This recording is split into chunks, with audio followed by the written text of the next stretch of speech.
25 साल तक रेशम की फैक्ट्री में हुनरमंद की हैसियत से काम करने वाले शिरीन जान के लिए रोजाना की उजरत पर ये मेहनत मजदूरी करना इंतहाई मुश्किल है।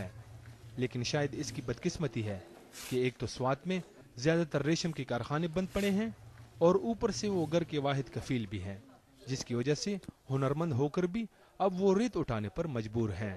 शिरीन जान 7 बच्चों के बाप भी हैं। बिजली नहीं होती थी और कारखाने में बेकार बैठे रहते थे। आजकल मेहनत मजदूरी करते हैं, कभी एक दिन दिहाड़ी मिलती है तो कभी 5 दिन भी काम नहीं होता।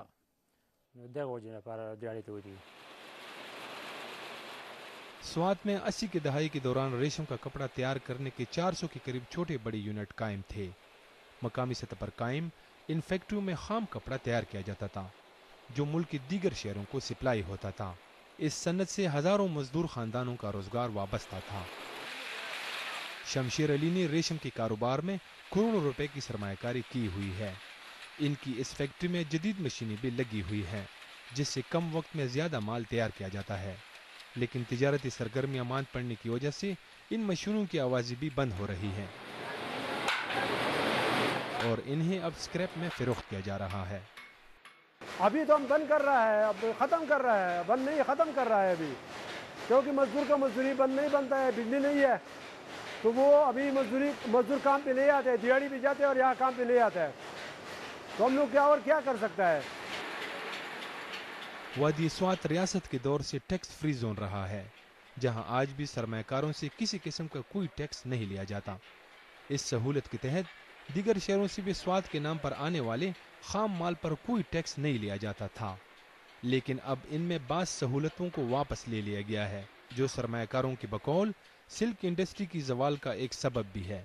मसले ये है कि एक 93 में जब ये यहाँ पे अफगान ट्रांजिट ट्रेड में जो यहाँ पे रॉ मटेरियल आता था वो बंद हो गया, और जब वहाँ पे बंद हो गया तो यहाँ पे हम लाहौर, फैसलाबाद और कराची से हमें मंगाना पड़ा, और यहाँ पे अगर वहाँ से हम रॉ मटेरियल मंगाए, फिर यहाँ पे कपड़ा बना के फिर हम लाहौर और फैसलाबाद हम बेचते हैं, कराची बेचते हैं, तो हमारे यहाँ सिल्क इंडस्ट्री के लिए ये होता है कि डबल ट्रांसपोर्टेशन का खर्चा हमारा होता है सिल्क इंडस्ट्री का।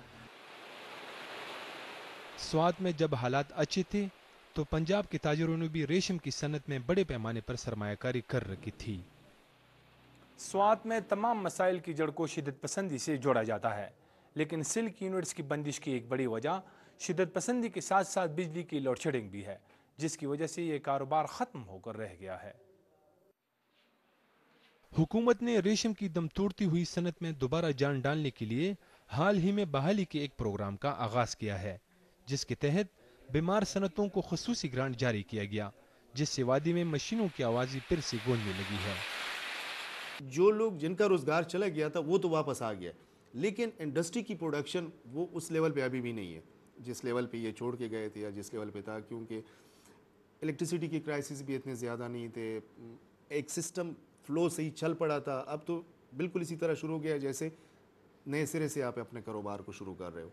तो इंशाल्लाह hopefully with in a year और 2 ये जो है ना अपने उस लेवल पे आ जाएंगे एटलीस्ट, बल्कि उस लेवल से आगे इसलिए होंगे कि टेक्नोलॉजी भी अपग्रेड हो जाएगी। स्वात में अमन की बहाली के बाद जिंदगी का पहिया तो चल पड़ा है, ताहम बीमार सनतों की बहाली के लिए हंगामी बुनियादों पर इकदामात की ज़रूरत है, ताकि शिद्दत पसंदी के मारे हुए स्वाती अवाम की दुखों का कुछ हद तक मदावा किया जा सके। रिफतुल्लाह उरगज़ई, BBC न्यूज़, स्वात।